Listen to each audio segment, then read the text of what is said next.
سنیں یوں کرتے ہیں فوری تو ہو گئی اس پہ نا. ایک منٹ ود یور پرمیشن سر آپ کی اجازت چاہیے ہوگی. جس طرح پی ایم ایل این کے پاس احمد اقبال صاحب ہیں, پیس پارٹی کے پاس بھی ایکسپرٹ ہیں, عثمان محمود صاحب اسپیشلی آئے ہیں, مخدوم صاحب, میں چاہوں گا کہ 5 منٹ اگر آپ ان کو دے دیں اسی حوالے سے جس پہ ہم بات کر رہے ہیں, وہ بھی اپنی رائے دے دیں گے. عثمان صاحب. جی بالکل عثمان صاحب آپ کی اجازت سے بالکل میں عرض کروں سر کہ کوئی بھی قانون سازی ہوتی ہے that is there to be a part and a function of the state, اور ریاست کے پاس آلریڈی ایک بڑا بہترین نظام ہے جس کو صرف فعال کرنے کی ضرورت ہے, ضلع دار کا اور نمبردار کا. یہ پری ڈیٹنگ نظام ہے, اور یہ جو آپ کانفلکٹ ریزولوشن, نہری آبیانہ, ریونیو کلیکشن, یہ تمام کے تمام فنکشنز امبوڈیڈ ہیں ان آفیسز میں.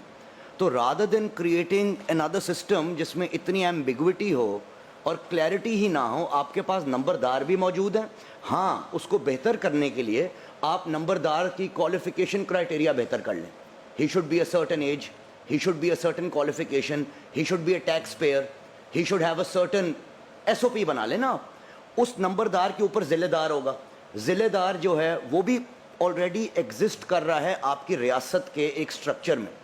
تو اگر آپ ایک علیحدہ سے ایک ادارہ بنا لیں گے جس میں کنفیوژن بڑھ جائے گی, آپ کے پاس ایک ایگزسٹنگ نظام موجود ہے جس کو صرف فعال کرنے کی ضرورت ہے.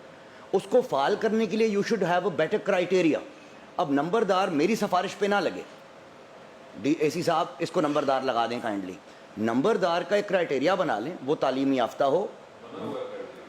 سر if it needs further refinement, I mean to say, if it needs further refinement, you have an existing infrastructure, you have an existing hierarchy. آپ نے ریاست کی ہائرارکی کو ان پلیس کر کے, انفورس کر کے سروس ڈیلیوری لینی ہے. یہ اس قانون کا مقصد ہے نا سر. بلدیات آئے گا, وہ ایک 3rd tier of the government کے طور پہ آئے گا. آپ نے اس 3rd tier of the government کو اس ہائرارکی میں چلانا ہے, وفاق, صوبہ اور بلدیات میں. آپ کے پاس نظام ہے, دیٹ نظام نیڈس سم چزلنگ, اس کو ٹھیک کر لیں. نظام ہے, آپ کی پنچایت بھی نمبردار کے پاس ہے, آپ کی پنچایت آلریڈی ضلع دار کے پاس ہے, صرف آپ نے اس کو پاورز اور اتھارٹیز ڈیوالو کرنی ہے. نیا سسٹم بنا لینا جس میں آپ یونین کاؤنسل کو اختیار دے دیں, اس میں جس طرح شاہ صاحب فرما رہے تھے امپارشیلٹی کا جو عنصر ہے وہ ختم ہو جاتا ہے. میں الیکٹ ہو کے آؤں گا, مجھے اپنا مخالف شاید اچھا نہیں لگے گا, اور اگر اس کا فیصلہ میرے پاس آئے گا تو آئی ول پروبیبلی ہیو اے بائس. تو آپ کے پاس ایک بہترین نظام لوکل گورنمنٹ کے انڈر اور پنجاب کے ریونیو سسٹم میں موجود ہے, اس کو آپ انکارپوریٹ کر کے اس کے ایس او پیز بہتر کر کے اس کو ان پلیس کر دیں. یہ میری رائے ہے جی. آپ اپنی رائے نہ لکھ کے بھیج دیجیے گا ساری چیزیں. جناب